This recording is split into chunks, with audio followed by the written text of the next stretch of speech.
A Duke whom knows no compassion. The story of My Last Duchess, written by Robert Browning, is a dramatic monologue of a Duke who has no remorse for the murder of his former wife. Being a ruler, he had no fear of punishment for his actions, and when he became bored of his wife, he had her killed, just so he could replace her. The Duchess was a very kind, innocent person, and she did nothing wrong that would justify her murder. The first two lines of the poem describe the painting of a Duchess who is no longer alive. My last Duchess, painted on the wall, looking as if she were alive. The Duke describes her painting as a possession who he uses to brag about the physical beauty of his prior Duchess. He uses the painting as something to brag about to his guests so he can impress them. This seems to be an early sign of the Duke as a beta male, trying to impress other people around him to feel better about himself. That piece, a wonder now. Frau Pandolf's hands worked busily a day, and there she stands. Clearly he states that the Duke is throwing names around to impress people. Frau Pandolf, very, very hard to get a hold of this guy. Or her. I don't know the gender, it's just whatever. Think of like a modern day, someone like Picasso. When you go into someone's house, they have a Picasso or a Rembrandt. I imagine this is what Frau Pandolf is, like very expensive, sought after artist. A person that uses material possessions to impress others typically lacks confidence in themselves. And since we do not know what the Count says in response, he may be keeping his comments to himself out of respect for the Duke. Now the Duke goes on to describe that not only is he proud of seeing the smile of the painting, he's still in total control of who gets to see her. Strangers like you, that pictured countenance, the depth and passion of his earnest glance, but to myself they turned. Since no one puts by the curtain I have drawn for you but I. He controls her still, even in her death. And then he hides her. Now the Duke's straight up control freak. By hiding the painting behind the curtain, he's jealous as hell. Even she's just a painting. For those who have seen a portrait have noticed the smile and her facial expressions that have said that she was beautiful. But the Duke takes credit for her good looks, revealing the many inquiries as to how she was able to hold such a smile for the duration of her portrait. Because back then, it wasn't just a snapshot. You had to sit still and keep your smile while the artist painted you. Now this Duke, very full of himself, he's saying that even just being in the same room as her has created her beauty.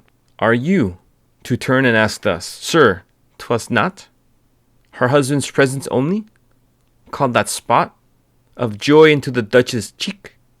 Being self-centered person that he is, completely dismissed Frau Pandolf's skill and bringing out her natural comfort and beauty is who the Duke is in this poem.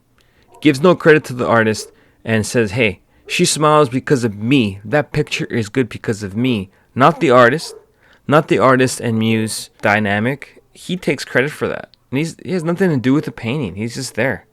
Now the talent of a portrait painter to pose his subject to be comfortable enough because a portrait would easily take hours to paint. The depth and passion of its earnest glance.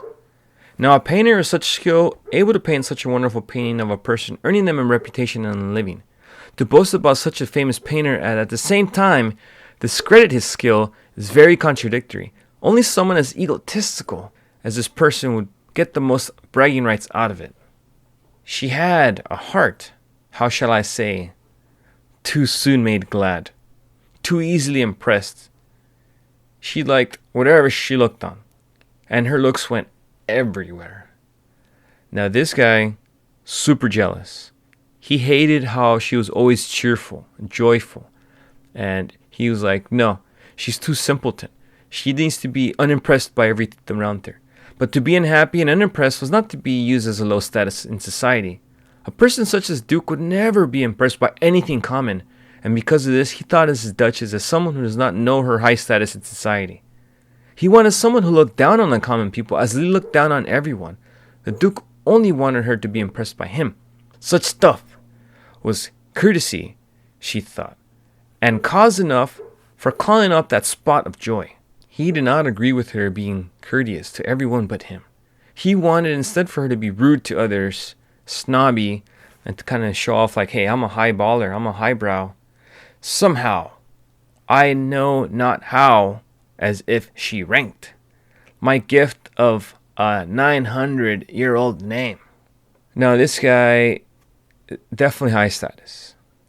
Like 900-year-old name, obviously, so multiple generations, and only because of that, that's what he has, is his name and his status that he got born into. Wasn't even a self-made person. And now he's like, hey, this girl has my last name. Does she not like think of it as a big deal to be such an arrogant as him? But she was very humble, and this disgusted the Duke. So then the Duke had her killed. Her not following his behavior really disgusted the Duke, and he had seen in his insult to this name. When the Duke had enough, he ordered her murder. I gave commands. Then all smiles stopped together. Her murder was so she can be replaced by someone else. Someone else that's just like him, arrogant. The Count, your master's known munificence, is ample warrant that no just pretense of mine for dowry would be disallowed, though his fair daughter's self as avowed. The Duke is sending a message that he's willing to accept another wife without a dowry.